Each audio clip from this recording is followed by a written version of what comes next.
ನಮಸ್ಕಾರ. ಇಂಗ್ಲೆಂಡ್ ವಿರುದ್ಧದ 5ನೇ ಟಿ20 ಪಂದ್ಯಕ್ಕಾಗಿ ಟೀಂ ಇಂಡಿಯಾದಲ್ಲಿ ಆಯಿತು 4 ದೊಡ್ಡ ಬದಲಾವಣೆ. ತಂಡದಿಂದ ಹೊರಬಿದ್ದರು 4 ಸ್ಟಾರ್ ಆಟಗಾರರು.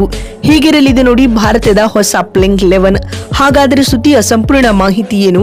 ಅಷ್ಟಕ್ಕೂ ಇಂಗ್ಲೆಂಡ್ ವಿರುದ್ಧದ 5ನೇ ಟಿ20 ಪಂದ್ಯಕ್ಕೆ ಟೀಂ ಇಂಡಿಯಾದ ಪ್ಲೇಯಿಂಗ್ 11 ಯಾವ ರೀತಿಯಾಗಿರಲಿದೆ ಮತ್ತು ಪಂದ್ಯದ ಪಿಚ್ ರಿಪೋರ್ಟ್ ಕತೆ ಏನ್ ಹೇಳುತ್ತೆ ಹಾಗೂ ಉಭಯ ತಂಡಗಳ ಹೆಡ್ ಟು ಹೆಡ್ ದಾಖಲೆ ಯಾವ ರೀತಿಯಾಗಿದೆ, ಹೀಗೆ ಇದರೆಲ್ಲದರ ಬಗ್ಗೆ ಈ ವಿಡಿಯೋದಲ್ಲಿ ಸಂಪೂರ್ಣವಾಗಿ ತಿಳಿಸ್ಕೊಡ್ತಾ ಹೋಗ್ತೀನಿ.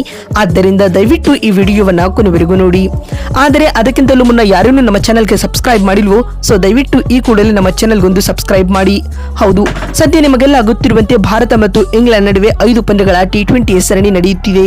ಈಗಾಗಲೇ ಪುಣೆಯ ಎಂಸಿಎ ಅಂಗಳದಲ್ಲಿ ನಡೆದ 4ನೇ ಟಿ20 ಪಂದ್ಯವನ್ನ ಟೀಂ ಇಂಡಿಯಾವು ಭರ್ಜರಿಯಾಗಿ 15 ರನ್ಗಳಿಂದ ಗೆದ್ದುಕೊಳ್ಳುವ ಮೂಲಕ ಇನ್ನೊಂದು ಪಂದ್ಯ ಬಾಕಿ ಇರುವಾಗಲೇ 5 ಪಂದ್ಯಗಳ ಟಿ20 ಸರಣಿಯನ್ನ 3-1 ಅಂತರದಿಂದ ಗೆದ್ದು ಬೀಗಿದೆ.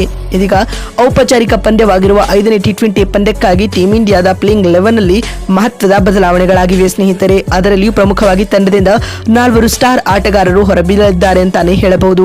ಇನ್ನು ಭಾರತ ಮತ್ತು ಇಂಗ್ಲೆಂಡ್ ನಡುವಿನ 5ನೇ ಮತ್ತು ಕೊನೆಯ ಟಿ20 ಪಂದ್ಯವು ಇಂದು ನಡೆಯಲಿದೆ. ಇಂಡೋ ಹಾಗೂ ಇಂಗ್ಲೆಂಡ್ ನಡುವಿನ ಕೊನೆಯ ಟಿ20 ಪಂದ್ಯವು ಮುಂಬೈನ ವಾಂಖೆಡೆ ಅಂಗಳದಲ್ಲಿ ನಡೆಯಲಿದೆ ಸ್ನೇಹಿತರೆ. ಇನ್ನು 5ನೇ ಟಿ20 ಪಂದ್ಯದಿಂದ ಹೊರಬಿದ್ದಿರುವ ಟೀಂ ಇಂಡಿಯಾದ ಆ 4 ಸ್ಟಾರ್ ಆಟಗಾರರು ಯಾರ್ಯಾರು ಅಂತ ನೋಡ್ತಾ ಬರುವುದಾದ್ರೆ, ಮೊದಲನೇದಾಗಿ ಸಂಜು ಸ್ಯಾಮ್ಸನ್ ಅವರು ಕಳೆದ 4 ಟಿ20 ಪಂದ್ಯಗಳಲ್ಲಿಯೂ ಅಟ್ಟರ್ ಫ್ಲಾಪ್ ಆಗಿದ್ದಾರೆ. ಓವರ್ ಪಿಚ್ ಬಾಲ್ಗೆ ಪದೇ ಸ್ಯಾಮ್ಸನ್ ಔಟ್ ಆಗುತ್ತಿದ್ದಾರೆ. ಹೀಗಾಗಿ ಇದೀಗ ಅವರನ್ನ 5ನೇ ಟಿ20 ಪಂದ್ಯದಿಂದ ಡ್ರಾಪ್ ಮಾಡಿ ಅವರ ಸ್ಥಾನದಲ್ಲಿ ಧ್ರುವ ಜುರೇಲ್ ಅವರಿಗೆ ಚಾನ್ಸ್ ನೀಡಲಾಗಿದೆ. ಇನ್ನು 2ನೇ ಆಟಗಾರ ಬಂದ್ಬಿಟ್ಟು ಹಾರ್ದಿಕ್ ಪಾಂಡ್ಯ 4ನೇ ಟಿ20 ಪಂದ್ಯದಲ್ಲಿ ಗೇಮ್ ಚೇಂಜಿಂಗ್ ಇನ್ನಿಂಗ್ಸ್ ಆಡಿದ್ದಾರೆ. ಇದೀಗ ಅವರು ಮುಂಬರುವ ಇಂಗ್ಲೆಂಡ್ ವಿರುದ್ಧದ ಓಡಿಐ ಸರಣಿಯನ್ನ ಗಮನದಲ್ಲಿಟ್ಟುಕೊಂಡು ಅವರಿಗೆ ವಿಶ್ರಾಂತಿ ನೀಡಲು ಬಿಸಿಸಿಐ ಯೋಚಿಸುತ್ತಿದೆ. ಅವರ ಬದಲಿಯಾಗಿ ರಮನ್ದೀಪ್ ಸಿಂಗ್ ಅವರಿಗೆ ಪ್ಲೇಯಿಂಗ್ 11 ನಲ್ಲಿ ಚಾನ್ಸ್ ನೀಡಲಾಗಿದೆ. ಇನ್ನು 3ನೇ ಆಟಗಾರ ಬಂದ್ಬಿಟ್ಟು ಅರ್ಶದೀಪ್ ಸಿಂಗ್ ಕೂಡ ಟಿ20 ಫಾರ್ಮೆಟ್ ನಲ್ಲಿ ಅದ್ಭುತ ಬೌಲರ್ ಆಗಿ ಗುರುತಿಸಿಕೊಂಡಿದ್ದಾರೆ. ಇದೀಗ ಅವರನ್ನ 5ನೇ ಟಿ20 ಪಂದ್ಯದಿಂದ ಹೊರಗಿಟ್ಟು ಅವರ ಸ್ಥಾನದಲ್ಲಿ ಮೊಹಮ್ಮದ್ ಶಮಿ ಅವರಿಗೆ ಚಾನ್ಸ್ ನೀಡಲಾಗಿದೆ. ಇನ್ನು 4ನೇ ಮತ್ತು ಕೊನೆಯ ಆಟಗಾರ ಬಂದ್ಬಿಟ್ಟು ರವಿ ಬಿಷ್ಣೋಯಿ. ಮುಂಬೈನ ಪಿಚ್ ಸ್ಪಿನ್ ಸ್ನೇಹಿ ಅಲ್ಲದ ಕಾರಣದಿಂದಾಗಿ ರವಿ ಬಿಷ್ಣೋಯಿ ಅವರನ್ನ ತಂಡದಿಂದ ಹೊರಗಿಟ್ಟು ಅವರ ಸ್ಥಾನದಲ್ಲಿ ಹರ್ಷಿತ್ ರಾಣಾ ಅವರಿಗೆ ಆಡುವ ಚಾನ್ಸ್ ನೀಡಲಾಗುತ್ತಿದೆ. ಇನ್ನುಳಿದಂತೆ 5ನೇ ಟಿ20 ಪಂದ್ಯದ ಪಿಚ್ ರಿಪೋರ್ಟ್ ಯಾವ ರೀತಿಯಾಗಿದೆ ಅಂತ ನೋಡ್ತಾ ಬರುವುದಾದ್ರೆ, ಈ ಪಂದ್ಯವು ಮುಂಬೈನ ವಾಂಖೆಡೆ ಅಂಗಳದಲ್ಲಿ ನಡೆಯಲಿದೆ. ಇದು ಬೇಸಿಕಲಿ ಪೇಸರ್ಗಳಿಗೆ ಸಹಾಯ ಮಾಡುವ ಪಿಚ್ ಆಗಿದೆ. ರೆಡ್ ಸಾಯಿಲ್ ಪಿಚ್ ಆಗಿರುವ ಕಾರಣ ಇಲ್ಲಿ ಟಾಸ್ ಗೆದ್ದಂತಹ ತಂಡದ ನಾಯಕ ಮೊದಲು ಬೌಲಿಂಗ್ ಮಾಡುವ ಆಯ್ಕೆಯನ್ನ ಆಯ್ದುಕೊಳ್ಳಲಿದ್ದಾರೆ ಸ್ನೇಹಿತರೆ. ಈ ಮಧ್ಯೆ ಡ್ಯೂ ಇರುವ ಕಾರಣ ಚೇಸ್ ಮಾಡುವ ತಂಡ ಇದರ ಅಡ್ವಾಂಟೇಜ್ ಪಡೆದುಕೊಳ್ಳಲಿದೆ. ಇನ್ನು ವಾಂಖೆಡೆ ಅಂಗಳದಲ್ಲಿ ಇದುವರೆಗೂ ಭಾರತ ಮತ್ತು ಇಂಗ್ಲೆಂಡ್ ತಂಡಗಳು 8 ಟಿ20 ಪಂದ್ಯಗಳನ್ನ ಆಡಿವೆ. ಈ ಮಧ್ಯೆ ಟೀಂ ಇಂಡಿಯಾವು 4 ಪಂದ್ಯಗಳನ್ನ ಗೆದ್ದುಕೊಂಡರೆ ಇಂಗ್ಲೆಂಡ್ 2 ಪಂದ್ಯಗಳನ್ನ ಗೆದ್ದುಕೊಂಡಿತು. ಇನ್ನುಳಿದಂತೆ 2 ಪಂದ್ಯಗಳು ಫಲಿತಾಂಶವಿಲ್ಲದೆ ಅಂತ್ಯ ಕಂಡಿದೆ ಸ್ನೇಹಿತರೆ.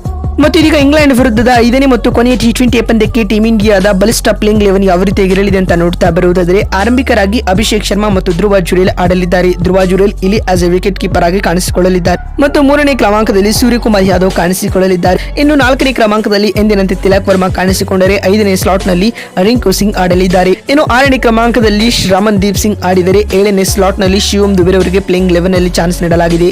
ಇನ್ನು 8ನೇ ಕ್ರಮಾಂಕದಲ್ಲಿ ತಂಡದ ವೈಸ್ ಕ್ಯಾಪ್ಟನ್ ಆಗಿರುವ ಅಕ್ಷರ್ ಪಟೇಲ್ ಆಡಲಿದ್ದಾರೆ. 9ನೇ ಸ್ಲಾಟ್ ನಲ್ಲಿ ವರುಣ್ ಚಕ್ರವರ್ತಿ ಕಾಣಿಸಿಕೊಂಡರೆ 10ನೇ ಕ್ರಮಾಂಕದಲ್ಲಿ ಮೊಹಮ್ಮದ್ ಶಮಿ ಆಡಲಿದ್ದಾರೆ. ಇನ್ನುಳಿದಂತೆ 11ನೇ ಹಾಗೂ ಅಂತಿಮ ಕ್ರಮಾಂಕದಲ್ಲಿ ಹರ್ಷಿತ್ ರಾಣಾ ಅವರಿಗೆ ಪ್ಲೇಯಿಂಗ್ 11 ನಲ್ಲಿ ಚಾನ್ಸ್ ನೀಡಲಾಗಿದೆ.